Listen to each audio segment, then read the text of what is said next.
Je remercie les organisateurs de nous avoir invités et et c'est un grand honneur pour nous de partager notre expérience dans le domaine de la réalité augmentée. Donc d'abord définir ce qui est la réalité augmentée. C'est la superposition d'éléments virtuels sur le monde réel qui est différent de la réalité virtuelle, donc c'est différent, qui est une immersion dans un monde virtuel, complètement virtuel. Donc la réalité augmentée, c'est une mixture entre le monde où on vit et on met apparaître quelque chose de virtuel. Voici des exemples. On voit ici que sur cette tablette, on voit l'image de l'enfant et une superposition anatomique dessus. Alors que la réalité virtuelle utilise un casque, on dit un casque de réalité virtuelle, qui permet une immersion totale. La différence, bien sûr, c'est aussi que les outils pour la visualisation sont différents. Là, c'est des casques de réalité virtuelle et là, ça peut être des smartphones, des tablettes ou bien des lunettes appelées lunettes de réalité augmentée, lunettes AR, et non pas des casques de réalité virtuelle. Là, c'est une vidéo de démonstration. Je pense que...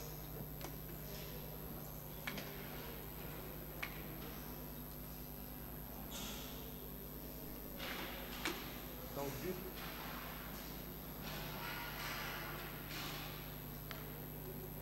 vu que ça ne marche pas, on va utiliser le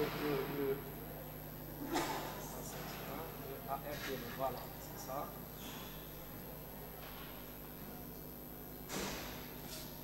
Donc là, c'est des ingénieurs qui mettent en face de la caméra une image. Et là, sur l'image, vous voyez que bon, on voit rien, mais sur la caméra, sur l'écran, on voit que ça fait apparaître quelque chose, un objet 3D. Voilà, donc il suffit d'avoir l'image pour qu'on puisse avoir un modèle 3D. Là, c'est la réalité augmentée. Je passe rapidement vers la réalité virtuelle qui est, comme on a dit, une immersion totale. Là, c'est avec un casque où on est dans un monde complètement virtuel. On peut avoir des sensations plus intenses. Maintenant, de quoi avons-nous besoin pour le domaine médical? Avons-nous besoin de sensations fortes ou bien juste d'une information qui peut être partagée de façon rapide et directe?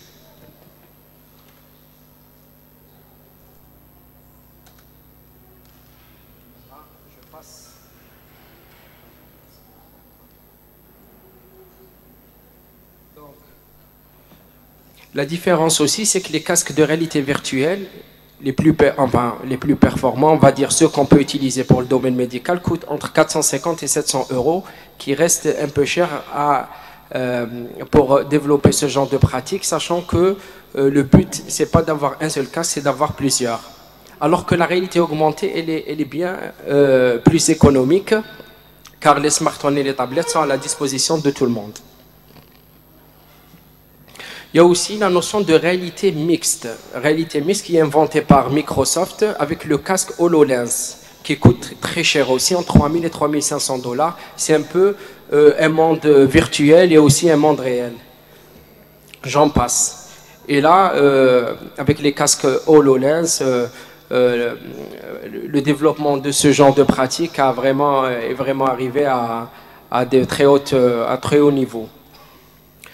Alors juste pour rappel de la première expérience de réalité augmentée, c'est le fantôme de Pepper. Donc c'est un effet optique. Vous voyez, il y a une femme ici qui met un drap et là une projection de lumière qui est réfléchie par un miroir qui va transposer une image sur la vitre. Les personnes ici ont l'impression que c'est un vrai fantôme. Là, ça a été breveté déjà au 19e siècle et ça a été une grande performance. Je vais vous montrer une vidéo de réalité augmentée et en utilisant la 5G. C'était en mars 2019 lors des journées, l'ouverture des journées de baseball en Corée du Sud.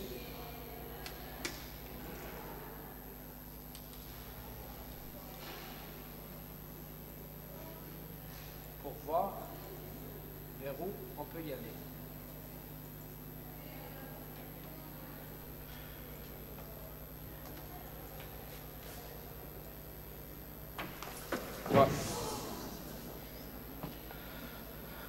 Donc on a fait apparaître un dragon au sein du stade.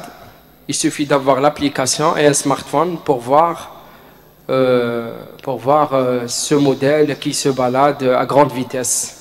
Voilà, il y a du feu et des lumières après. Bon, j'en passe parce qu'on est, je pense, un peu en retard.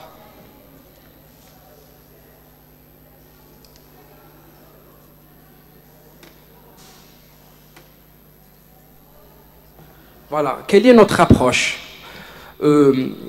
Déjà, cet exposé, c'est plus on va présenter notre expérience, c'est pas une revue de la littérature.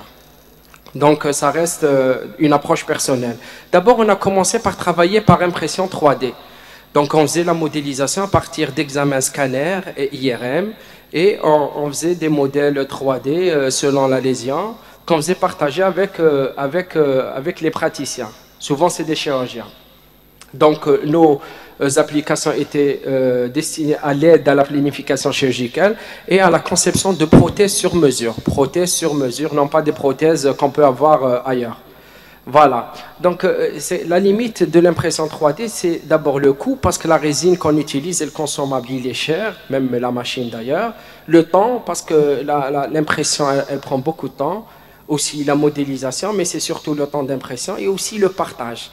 Le partage, pourquoi on a mis partage? Parce que si on a un patient qui nous vient par exemple de Béjaïa, nous on est à Blida, il faut compter 2 ou 3 jours pour faire acheminer le modèle vers le patient ou le médecin.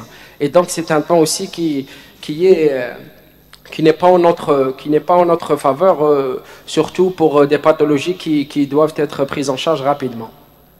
Alors, on s'était dit qu'il fallait, pour la prothèse, on n'a pas d'alternative parce que c'est une prothèse matérielle et sur mesure. Pour la planification chirurgicale, on a pensé qu'il fallait virtualiser. Virtualiser avec les deux méthodes, soit par réalité augmentée ou par réalité virtuelle. Pour la réalité virtuelle, il y a le coût du casque VR qui nous pose problème parce on doit dire aux chirurgiens d'acheter un casque VR qui coûte au minimum 60 000 dinars. Ça peut être un frein, ça peut déjà nous bloquer et ne pas faire marcher les choses. Et aussi le temps à modéliser un temps virtuel qui n'est pas indispensable. Créer une salle opératoire pour le chirurgien, l'important c'est de donner l'information. Donc on a opté pour la réalité augmentée. Donc on a testé plusieurs logiciels, la liste est encore plus longue, et on a testé 2 logiciels. Justement, c'est le but de montrer un peu la limite pour ceux qui veulent se mettre sur la réalité augmentée, qui veulent modéliser. C'est une sorte de comparatif entre les deux et voir les effets que ça peut donner. Alors c'est quoi le principe de la réalité augmentée? Il faut avoir déjà une image cible. De target. L'image cible, ça veut dire avec le dispositif optique, la caméra du smartphone, il suffit qu'elle retrouve cette image. Bien sûr, la caméra AR, ce n'est pas une caméra ordinaire, ce n'est pas une photographie ordinaire, elle est en train de chercher la cible pour donner naissance à un objet qui est placé selon notre disposition. Alors pour la différence, Vuforia qui travaille avec Unity, c'est un moteur de recherche très puissant. Et Vuforia, c'est un plugin, c'est un sous-logiciel qui va se charger de la propriété de réalité augmentée. Alors que Spark AR, il est développé par Facebook. Pour la complexité, Vuforia, il est plus complexe. Les fonctionnalités, Vuforia permet plus de fonctionnalités. Là, c'est nos constatations. Pour l'interaction, on est arrivé à réaliser les mêmes interactions. Voilà, qu'on va montrer tout à l'heure. Les ressources, sur Vuforia, il y a plus de ressources parce que c'est libre d'utilisation et donc la communauté d'internautes peut participer à créer des modèles, des formes, voilà. Alors que Spark AR, elle est vraiment propriétaire et confinée aux développeurs de Facebook. Et pour la programmation, chapeau pour Spark AR parce que il s'agit d'un codage graphique. On parle de codage graphique, ça veut dire qu'il n'y a pas de ligne de texte à coder. C'est pas pour Vuforia, il faut du C#, c'est un langage informatique. Et nous, on est médecins, on n'est pas informaticien, on ne va pas refaire un code informatique. Donc, on a préféré le Spark AR parce qu'on n'utilise aucun code. Et bien sûr, le partage, on a mis 3 croix sur Spark AR parce que son grand avantage, c'est le pouvoir partager par un lien Messenger. Messenger, tout le monde a un smartphone, tout le monde a un compte Facebook et tout le monde a Messenger. Ce qui fait qu'il suffit que j'envoie au chirurgien un lien Messenger, il clique dessus, il suffit qu'il ait une image cible et le modèle 3D apparaît. Et bien sûr, le volume, l'avantage est pour vous, Foria, parce qu'il est illimité. Alors que Spark AR nous oblige à avoir une application qui ne dépasse pas 2 mégaoctets. 2 mégaoctets, bien sûr, parce qu'il y a de la compression. Il faut optimiser le modèle pour qu'il soit le plus léger possible. Alors, en conclusion, alors c'est notre conclusion. Pour commencer de la réalité augmentée, mieux vaut débuter pour une prise en main rapide par un logiciel qui s'appelle Spark AR. Et pour avoir des fonctionnalités avancées, on utilise Vuforia. Là, je vais vous montrer des effets qu'on a fait. C'est des cas réels de patients chez qui on a réalisé de la réalité augmentée. Alors là, on a utilisé cette image et on a utilisé Spark AR. Les vidéos ne marchent pas avec cette version PowerPoint. Je vais les lancer manuellement.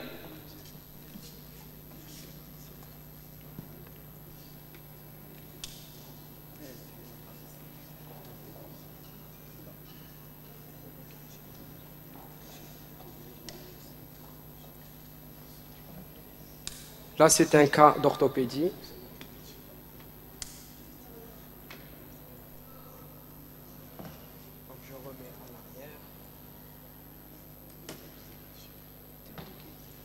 Alors, vous remarquez, c'est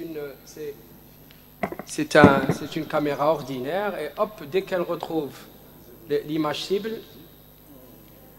elle fait apparaître le modèle 3D. Là, c'est une tumeur, c'est un ostéosarque de l'extrémité supérieure du fémur chez un jeune de 20 ans.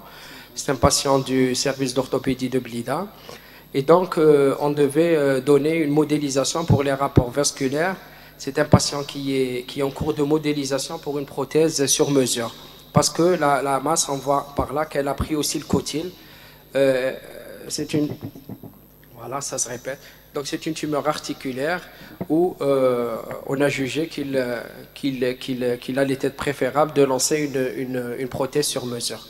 Voilà, donc là c'est un cas. L'orthopédiste, il suffit qu'il ait l'image cible, il l'imprime et on lui envoie un lien. Il ouvre le lien, il met son appareil téléphone en face de l'image et il peut avoir un modèle pareil. Bien sûr, c'est un modèle qui a été fait à partir de son scanner et donc, c'est plusieurs minutes, voire des heures de travail. Ce n'est pas le but de la présentation. Alors, un autre cas. Là, c'est un cas de chirurgie générale.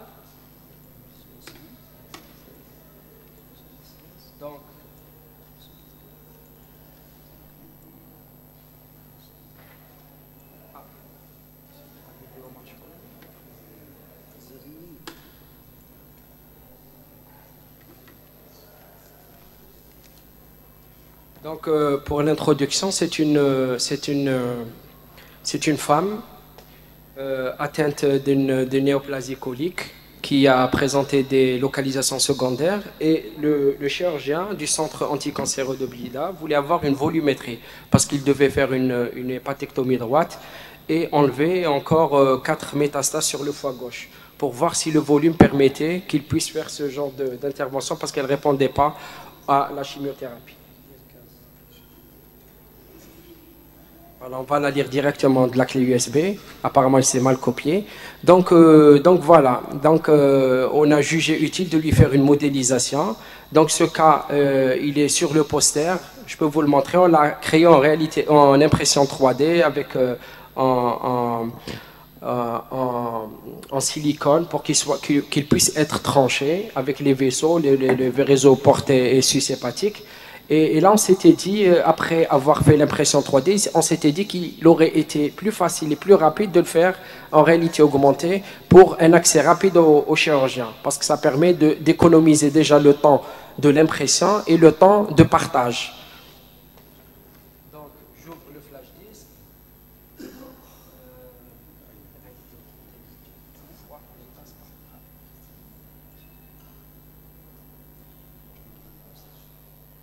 Non, ça marche pas aussi. Tant pis.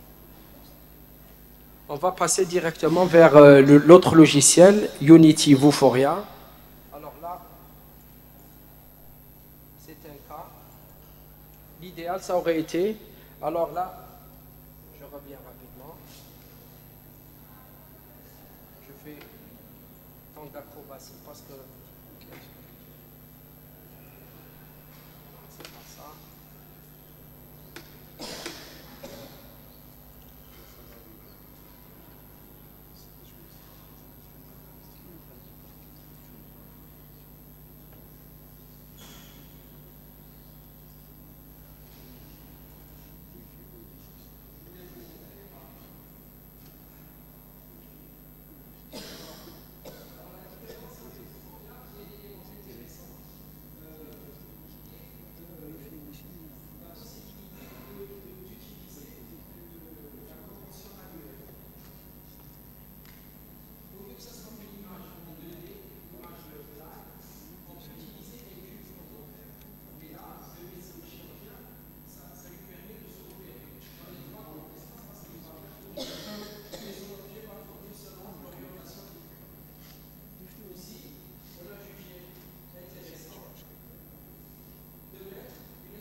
Un cas de TCG du bassin, de l'hémi-bassin chez une jeune fille. Voilà, donc pareil, à partir de cube, je suis en train de faire tourner le cube en face de la caméra. On peut voir, on peut visualiser, on peut planifier déjà. L'interaction, elle est possible aussi en créant des calques. Ça veut dire on peut cliquer sur un bouton pour enlever les vaisseaux, pour faire apparaître autre chose, une autre structure qui pourrait être intéressante pour l'orthopédiste, par exemple, pour ce cas. Un autre cas, on va prendre le foie.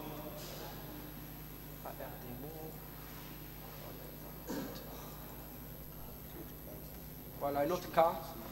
C'est une tumeur du coude, des parties molles de la face antérieure du coude, chez un jeune, c'est un enfant de 14 ans. Et là, le chirurgien, en fait, il a demandé une IRM avec les rapports vasculaires. Et là, on a jugé utile, s'il voulait des rapports vasculaires, on lui donnait les rapports vasculaires en temps réel, avec une certitude où il pouvait lui-même faire tourner la pièce pour planifier son geste. Un dernier cas. Donc, qu'est-ce qu'on va prendre? Le méningiome. Un cas de neurochirurgie. Là, il s'agit d'un méningiome qui a été opéré au préalable. Et là, le neurochirurgien demande une IRM pour avoir les détails avec la base du crâne. Et là, en lui donnant ça, on voit qu'il y a un rapport, il y a un contact avec le muscle oculomoteur supérieur. On l'a mis en évidence parce que c'était la seule structure qui touchait avec la tumeur. Le nerf optique, on le voit en vert. Et on peut colorier les structures. On peut donner le guide des couleurs pour le médecin pour qu'il puisse suivre ces structures. On voit qu'il y a un contact avec, il soulève, on va dire, ce méningiome soulève l'artère cérébrale moyenne. Et puis voilà. Et là, cette possibilité de faire tourner l'objet dans les trois dimensions de l'espace avec la main donne une sensation vraiment très